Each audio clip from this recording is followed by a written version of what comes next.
வாங்கலை. அதுக்கு பிறகு என்ன வாழ்க்கையில் சில விஷயங்கள் மறக்கவே முடியல. அவர் சொன்ன உடனே எனக்கு அவங்க வீட்டில் போய் பேசினதெல்லாம் நினைவு வந்துருச்சு. இங்கே பேச முடியாமல் வீட்டில் போய் பேசினது. இப்போ நம்ம எல்லாம் சிரிக்கிறோமே. இப்போ சிரிக்கிற போது நாம் ஒன்று நினச்சி பார்க்கணும். எதனால் சிரிப்பு வருது? என்ன செஞ்சால் சிரிப்பு வரும்? யோசனை பண்ணி பாருங்கள். முட்டாள்தனமாக பேசினா சிரிப்பு வரும்.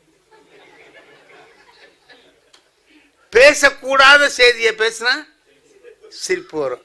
இப்போ பாருங்கள், எனக்கு ஆப்ரேஷன் ஆச்சு, பைபாஸ் ஆப்ரேஷன். நான் வீட்டில் 2 மாதம் ஓய்வாக இருந்தேன். எங்கள் வீட்டிலேருந்து 4வது வீட்டில் உள்ள ஒருத்தன் ஒரு நாள் கூட என்னை வந்து பார்க்கல. 4 வீடு தான். ஆப்ரேஷன் பண்ணி வந்திருக்கிறாரேன்னு ஒரு ஆறுதலுக்கு அந்த ஆள் யாரோ வந்தால் அவ வரல. நான் என்னடா இவர் வராமல் இருந்துட்டாரே, நல்ல பழக்கம் உள்ளவர், ஆப்ரேஷன் ஆகி வந்திருக்கோம், பார்க்கக்கூட இல்லையேன்னு நினச்சிக்கிட்டு இருந்தேன். அப்புறம் நான் 2 மாதம் கழித்து வெளியில் வந்து அப்படி நடக்க ஆரம்பித்தேன். அப்போ அவர் வந்தார்.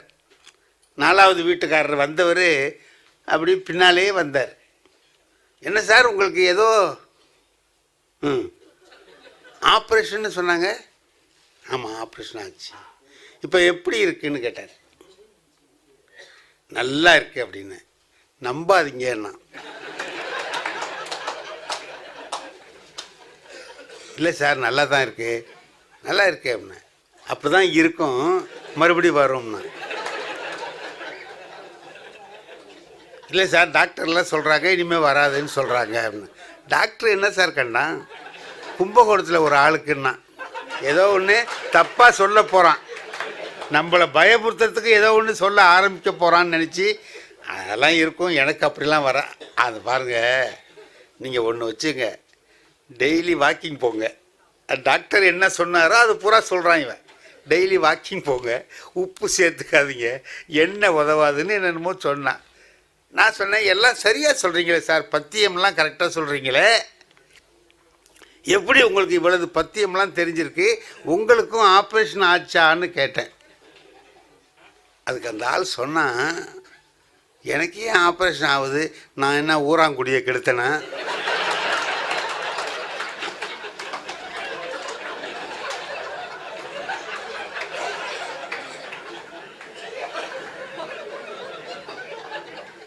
பங்காளி துரோகம் பண்ணேன்னா? அவன் ஒரு 4-5 சொன்னான் பாருங்க.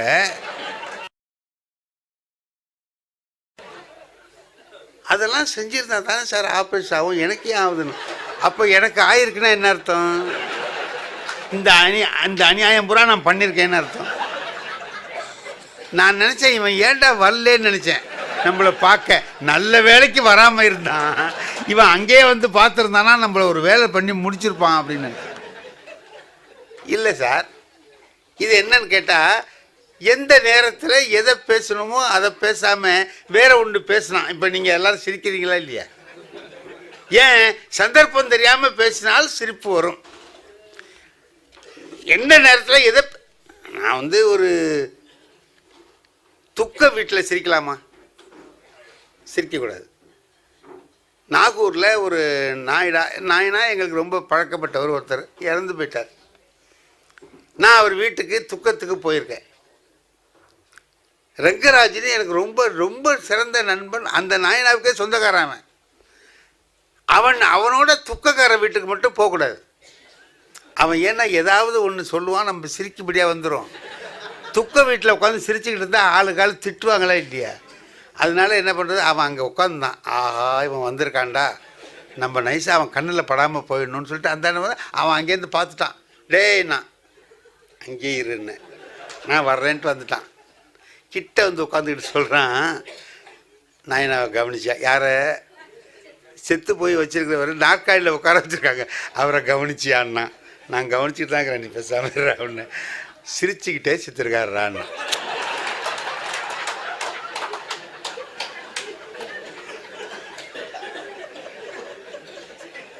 அவர் கொஞ்சம் சிரித்த முகமாக இருக்கார். ஏதோ பிராண அவஸ்தை இல்லாமல் ஏதோ செத்துருப்பார் போல இருக்கு, கொஞ்சம் சிரித்த முகமாக இருக்கார். அதை அவன் பார்த்துட்டான். சிரிச்சுக்கிட்டே செத்துருக்கார் பற்றியாருண்ணா. ஆமாம் ஆமாம், சரி விட்ற அதை ஏன்டா பேச, ஏன்னா இப்போ எனக்கு சிரிப்பு வருது. சிரித்தா பார்க்குறவங்க சொல்லுவாங்க துக்க வீட்டில் உட்காந்து சிரிச்சிட்டு இருக்கானுவோ உருப்புடுவானுவா இப்படி திட்டுவாங்களா இல்லையா, அதுக்காக வேண்டி நான் இப்படி குனிஞ்சிக்கிட்டு ஆமாம் அம்மா நீ பேசாமல் இருறா அப்படின்னு. ஆனால் சுற்றி நிற்கிறவங்க பூரா ஆளுகிறான் பார்த்தியான்னு. ஆமாம் ஆளுகிறான். ஏன் ஏன் எல்லாத்தையும் கடன் வாங்கி ராமத்தை போட்டுட்டு அவன் போட்டான்,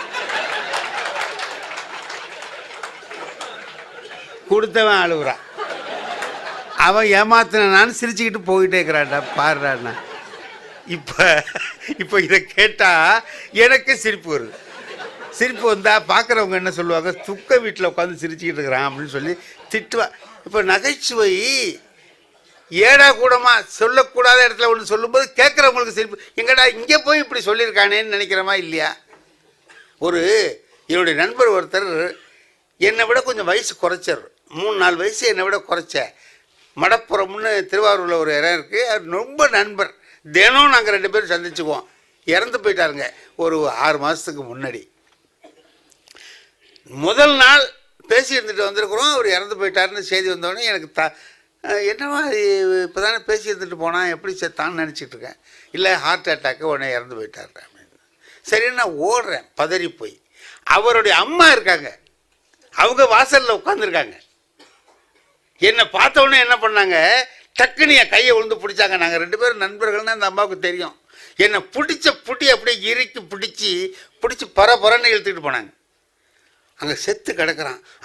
மவங்கிட்ட கொண்டு போய் என்னை நிறுத்தி சொல்கிறாங்க அந்த அம்மா, இவர் இருக்காரு நீ போயிட்டியடான்னு.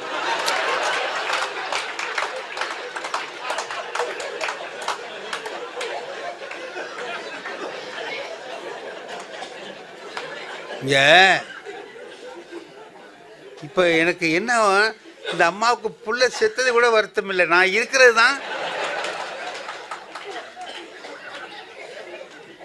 என்னடா இந்த அம்மா இப்படி சொல்லுதே, சொல்ல தெரியாமல் சொல்லுது. அதுக்கு நான் இருக்கிறது வருத்தம் இல்லை. அந்த அம்மா என்ன சொல்லணும், 2 பேரும் ஒன்றா இருந்தீங்க, சொல்லாமல் கொள்ளாமல் இவரை விட்டுட்டு போயிட்டியேன்னு வருத்தப்படுது. அது சொல்ல தெரியாமல் இவர் இருக்காரு நீ போயிட்டியேன்னு வேணா நானும் போயிடவான்னு கேட்கலாம் போல இருக்குது அந்த அம்மாட்ட. இதே மாதிரி இன்னும் சில இடங்களில் பார்த்தீங்கன்னா இன்னும் ஒரு வேடிக்கை இருக்கும். திருவாரூர்லேயே ஒரு பிள்ளையார் கோயிலில் நீங்கள் இன்றைக்கி பேசணும் சார்னு கேட்டாங்க. இன்றைக்கி சங்கடகர சதுர்த்தி, நீங்கள் கொஞ்சம் பேசணும்னு சொன்னேன்.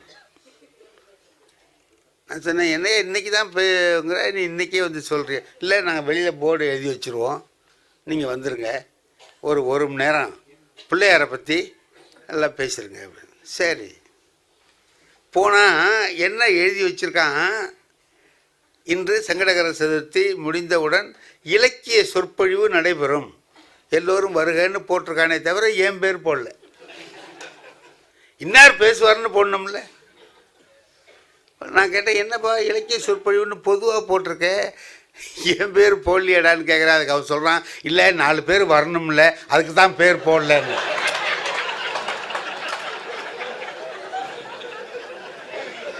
அதாவது என் பேரை போட்டால் வர்ற 4 பேரும் வராமல் போயிடுவானா. ஒரு இலக்கிய சொற்பொழிவுன்னா யாரோ பேசுகிறாங்கன்னு நினச்சி வந்துடுவான், நீ பேசிவிடலாம். இப்போ இவன் பேசுறது எப்படி இருக்கு கேட்குறதுக்கு, என்னடா இப்படி இருக்கானே, என்னையே அவமானப்படுத்துகிறான். எனக்கு சிரிப்பு வருது. ஒரு சமயத்தில் பாருங்கள், எங்கள் பள்ளிக்கூடத்தில் எங்களுக்கு ஒரு ஹெட் மாஸ்டர் இருந்தார், நல்ல மனுஷன்.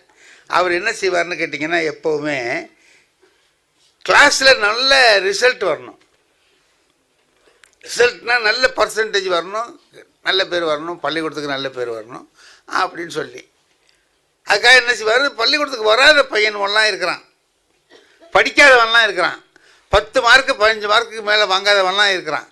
அவர் சொல்லுவார், அந்த மாதிரி இருக்கிறவனெல்லாம் பேர் அடிச்சிருங்க சார், பரீட்சை எழுத விடாதீங்க, அவனெல்லாம் எழுதினா தானே நமக்கு கெட்ட பேர் வரும், வச்சுருங்க. என் கிளாஸில் நடராஜன் ஒரு பையன், நல்ல பையன், அவன் எப்படி ஒரு 10 நாள் வராதவன் பேராடிங்கன்னு சொன்னாருங்கிறது அவனுக்கு தெரியுமோ தெரியல. 9 நாள் வரமாட்டான், 10ஆவது நாள் வந்துடுவான். ஏன்டா இன்னைக்கு வந்தேன்னா அவன் சொல்கிறான், தெரியும் சார் வரலன்னா பேரடிக்கலான்னு பார்க்குறீங்க. அவன் என்ன ஒரு திட்டம் சொல்கிறான், என் பேர் ஸ்கூலில் இருக்கணும் ஆனால் வரக்கூடாது, பேர் இருக்கணும்னா 10 நாளைக்கு ஒரு தடவை வரணும், அதுக்காக வர்றான் அவன். ஒரு நாள் என்னமோ கணக்கு விட்டு போச்சு, 10 நாள் வராமல் இருந்துட்டான். நல்லதா போச்சு. இவன் வந்து படிக்கவும் மாட்டான், எதுவுமே தெரியும், 2 மார்க் கூட வாங்க முடியாது அவனால். அது மாதிரி உள்ள போயிட்டான்டா அப்படின்னு நினச்சிக்கிட்டு பேர் அடிச்சுட்டேன். மறுநாள் வந்தான், புஸ்தகத்தெல்லாம் எடுத்துக்கிட்டு அப்படி வந்தார். தம்பி பேர் அடித்தாச்சு, நீங்கள் போகலாம். ஏன் சார், ஏன் அடிச்சிங்க? வரலடா, 10 நாள் வரல. அப்படியா? நான் என்னமோ விரல்லாம் விட்டு பார்த்தான், 10 நாள் தான் தெரிஞ்சுக்கிட்டான். சரி சார்ட்டா புஸ்தகத்தில் அவன் மட்டும் போயிட்டான். ஒரு வார்த்தை சொல்ல, இல்லை இனிமேல் வர்றேன் சார், ஒன்றுமே சொல்ல, அவன் மட்டும் போயிட்டான். சரி அப்பா ஒரு கதை முடிஞ்சுது நமக்கு அப்படின்னு நினச்சிக்கிட்டு இருக்கிறேன். அரை மணி நேரத்தில் அவங்க அப்பாவை அழைச்சிட்டு வந்துட்டான்.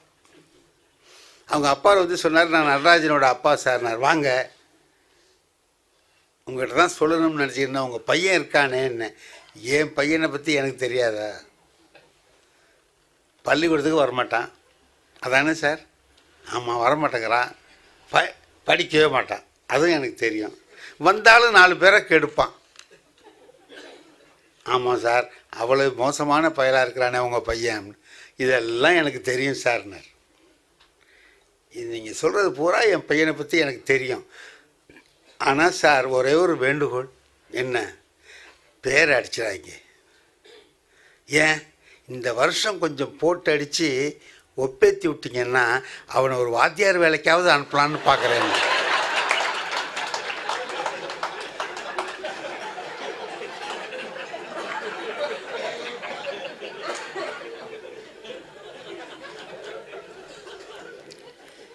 அந்த ஆள் வாத்தியார் வேலையை பற்றி என்ன நினைக்கிறான், அது போட்டு என்னை பற்றி என்ன நினைக்கிறான்.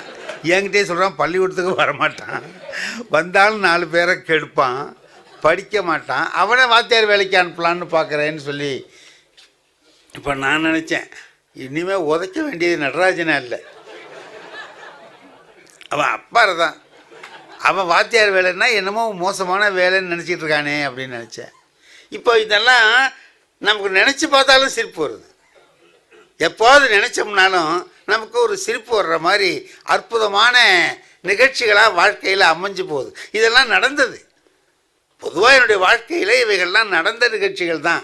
ஆனால் எடுத்து திரும்ப நினச்சி பார்க்குற போது ரொம்ப பேப்பர் திருத்த போகிறோமே சார், எல்லாரும் நல்லா திருத்துறோம், ஒருத்தன் தப்பாக செய்கிறான், கடமையில் தவறுகிற போது கூட இந்த நகைச்சுவை உண்டாகுது இல்லையா? நாங்கள் எல்லாரும் எப்படி திருத்துறோம் அப்படின்னு கேட்டிங்கன்னா, ஒரு எழுத்து பிழை இருந்தால் 1/4 மார்க்கு 1/2 மார்க்கெல்லாம் குறைச்சி கரெக்டாக எஸ்எஸ்எல்சி பேப்பர் 12th பேப்பர்லாம் திருத்துறோம். எங்களுக்கு முந்தி ஒரு பெஞ்சில் ஒரு ஆள் உட்காந்துருக்கான், அவர் திருத்துறார். அவர் என்ன செய்கிறாரு அப்படின்னு கேட்டிங்கன்னா, அந்த பேப்பரை அப்படி எடுப்பாருங்க, 3 வரிகளில் விடை தருகன்னு இருக்குல்ல, அப்படி பார்ப்பார், 3 வரி இருக்கான்னு ஒரு டிக் அடிப்பார், 1.5 மார்க் போட்டுருவார். 3 மார்க் உள்ளது அவர் 1.5 மார்க் போடுவார். பாதி மார்க் கொடுத்துட்டார், 1.5 மார்க்.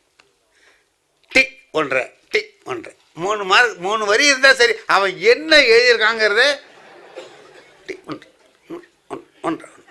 எனக்கா என்னடா படிக்காமல் இந்த ஆள் திருத்துறான், அவன் என்ன ஆவான் அப்படின்னு நினச்சிக்கிட்டு, என்னையா பார்த்து திருத்தியா, படிக்கவே மாட்டேங்கிற, நீ பாட்டு டிக் அடிக்கிற 1.5 6 மார்க் இருந்தால் டக்கு டக்குன்னு போட்டுட்டு ஒரு 2 டிக் அடிப்பார், 3 மார்க் போட்டுருவார். 10 மார்க்குள்ள 3 டிக் அடிப்பார், 5 மார்க். என்னையா இப்படி போடுற, கவனித்து படித்து, உன் பேப்பரை நீ திருத்தியா, நான் திருத்துறத நீ ஏன் பார்க்குற, பாபா வேலையை பாரு அப்படி. இதே மாதிரி போடுவான், ரொம்ப கரெக்டாக போடுவான். எங்களுக்கெல்லாம் வந்து இந்த பேஜ் வார் கொஸ்டின் வார்வெல்லாம் போடும்போது வித்தியாசம் வரும், டேலி பண்ணுறதுக்கு கஷ்டப்படும். அவனுக்கு அது ஒன்றுமே இருக்க, கரெக்டாக போடுவான், க்ளீனாக அடித்து கொண்டு போய். எல்லோரும் வந்து 2 மணி நேரம் ஆச்சு, 15 பேப்பர் திருத்த 2 மணி நேரம் ஆச்சுன்னா அவன் ஒரு 3/4 மணி நேரத்தில் கொண்டு கொடுத்துருவான். டிக் அடிக்கிறது தானே, போட்டு நம்ம என்ன இருக்காங்கிறத பற்றி பார்ப்போம். ஆனால் அவன்கிட்ட போகிறவன் எவனும் ஃபெயில் ஆக மாட்டான், இல்லை பாதி மார்க் வாங்கிடுவான். எல்லாத்துக்கும் பாதி மார்க் கொடுக்குறாருல்ல, எல்லா கொஸ்டினும் அட்டன் பண்ணியிருந்தான்னா கூட ஒரு 50 மார்க் வந்துடும். ஆனால் 90 வாங்குறவனும் 50 தான் வாங்குவான். ஏன்னா அவர் பாதிக்கு மேலே தான் போட மாட்டாரே. 98 மார்க்குக்கு எழுதியிருப்பான் அவன் 50 தான் கொடுப்பான். இவங்கிட்ட போனால் 50 தான், அதுக்கு மேலே வர அவன் விதி இவன்கிட்ட வந்துச்சுன்னு நினச்சிக்க வேண்டியதுதான். அந்த மாதிரி திருத்திக்கிட்டு இருக்கிறார் சார். ஒரு நாள் ஒரு தப்பு வந்துடுச்சு இந்த பேப்பர் திருத்துகிற மையத்தில். நாங்கள் எல்லாம் சென்ட்ரல் வேல்யூவேஷன் ஒரு மதுரையிலேருந்து எல்லோரும் திருத்துகிறோம். ஓசூர் பேப்பர் வந்துடுச்சு திருத்துறதுக்கு. எங்களுக்கு திருத்துறதுக்கு ஓசூர்லேருந்து பேப்பர். ஓசூரில் உள்ள பேப்பரில் என்ன ஒரு வித்தியாசம்னு கேட்டிங்கன்னா, ஒரு கிளாஸில் 4 தாய்மொழி உள்ளவன் இருப்பான். தமிழ் இருப்பான், கன்னடம் இருப்பான், மலையாளம் இருப்பான், எல்லாம் இருப்பான். கலந்து இருக்கிறானா அந்த பேட்டர்ன் மட்டும் ஒரே மாதிரி இருக்கும். 3 வரினா 3 வரி இருக்கும். மலையாள பேப்பர் இருக்கும், தெலுங்கு பேப்பர் இருக்கும், கன்னட பேப்பர் எல்லாமே இருக்கும். இதில் மாறி போயிடுச்சு. தமிழ் கவருக்குள்ளே தெலுங்கு பேப்பர் வச்சுட்டான், தெலுங்கு பேப்பரில் தமிழ் பேப்பரை வச்சுட்டான். இதை பாருங்க, எங்கள் ஹாலில் வருது அந்த பேப்பர், கட்டு வருது, கரெக்டாக அந்த ஆரணிக்காரன்ட்ட போயிடுச்சு. Telugu paper, Tamil cover, Tamil cover உள்ளே இருக்கிறது தெலுங்கு பேப்பர். இவர் அப்படி கட் பண்ணிவிட்டு பேப்பரை எண்ணுவார். கரெக்டாக 15 பேப்பர் இருக்கான்னு எண்ணி பார்ப்பார். எல்லாம் எண்ணி பார்த்துட்டார். பார்த்துட்டு கிடுக்கிடுன்னு திருத்த ஆரம்பித்தான் பாருங்க. தெலுங்கு பேப்பரை திருத்தி மார்க் போடுறான் சார் இவன். டக் ஒன்றேன், டக் ஒன்றேன். நான் பார்த்தேன், தமிழ் எழுத்து மாதிரி இல்லையே, இதை திருத்துறானேன்னு விட்டு, எழுத்து என்னையா தமிழ் எழுத்து மாதிரி இல்லை திருத்துறியன்னா, இப்படிலாம் எழுதுறானுவோம், நம்ம என்ன பண்ணுறோன்னு ஒரு 4 ஒன்றரை போட்டோம்.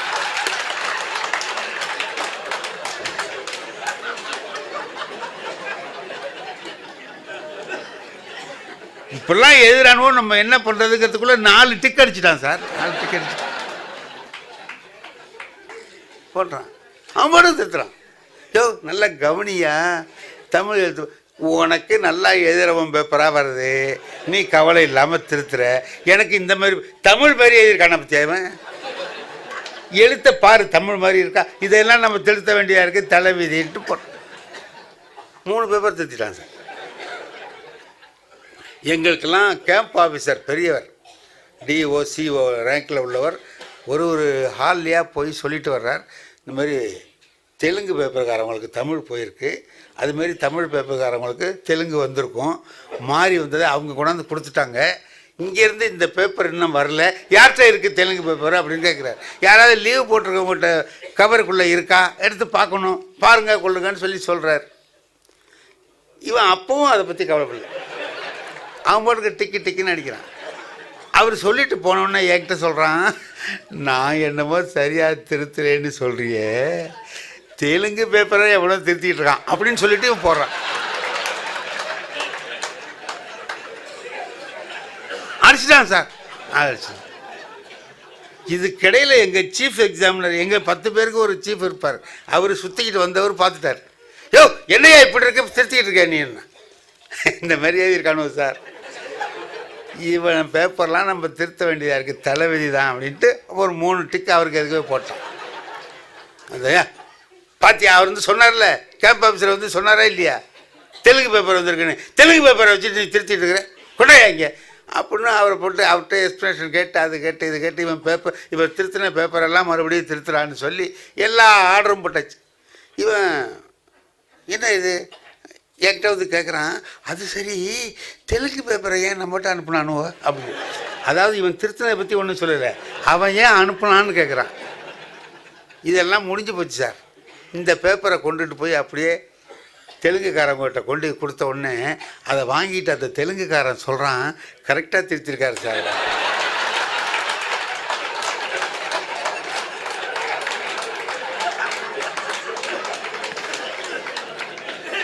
அப்போ அவன் எப்படி திருத்திருப்பான்?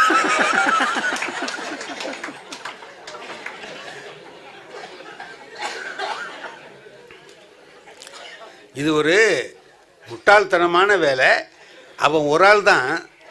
பொதுவாக ஆசிரியர்களுக்கு கெட்ட பேர் வரும் அதில் இல்லையா, எல்லாரும் அப்படி தான் திருத்துவாங்க தான் நினைப்பாங்க. இதை கேட்டுக்கிற போது எல்லாரும் அப்படி திருத்தல, அவன் ஒருத்தன் தான் திருத்தினான். ஆனால் ஒருவர் தவறு செய்தால் கூட அது அந்த இனத்துக்கே கெட்ட பேராக வருங்கிறது ரொம்ப முக்கியமாக எல்லாரும் கவனிக்க வேண்டிய விஷயம். ஒரு ஆசிரியர் கூட அவருடைய வேலையில் ஈடுபடுகிற பொழுது தவறு எனக்கு ஒரு ஆசிரியர் இருந்தார் சார், நான் 2ஆம் வகுப்பு படிக்கும்போது இருந்தார். அவர் நல்ல மனுஷன்தான். மத்தியானம் சாப்பிட்டா அவருக்கு தூக்கம் வந்துடும். சாப்பிட்டுட்டு வந்தவொடனே என்ன பண்ண, அவர் நாற்பதே வருவார் நாகூருக்கு வந்து அந்த சாப்பிடுவார். சாப்பிட்டோன்னே ஒரு எங்களை நான் தான் சட்டம் இல்லை, பாடம் நீ நடத்துகிறாம்பார், நான் நடத்துவேன். ஆ வா இல் அவள் அப்படின்னு சொல்லி சத்தம். இந்த சத்தம் கேட்டால் தான் அவருக்கு தூக்கமே வரும். நல்ல சவுண்டு குண்டு கொடுத்துக்கிட்டு அப்படின்னா டேபிள் மேலே அப்படி தலையை வச்சு ஒரு மணி நேரம் தான் படுத்திருப்பார். அப்புறம் ஏஞ்சி அவர் பாடம் நடத்துவார். நல்ல வாத்தியார் தான். இல்லை சார் ஒரு தூக்கம், அவ்வளோதான். மத்தியானத்தில் ஒரு தூக்கம்.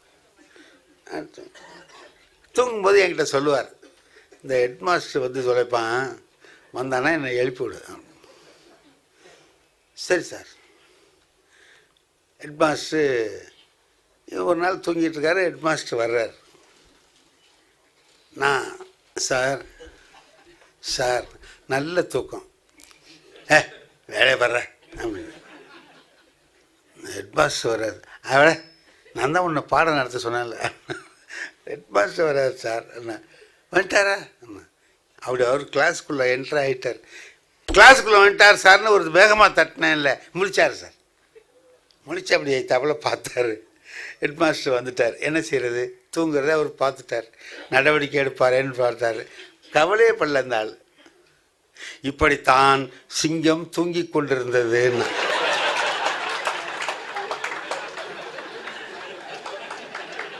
ஹெட் மாஸ்டர் கேட்டார், என்ன இதுன்னாரு. பயலுகளுக்கு சிங்கம் சுண்டலி கதை நடத்திக்கிட்டு இருந்தேன் சார்.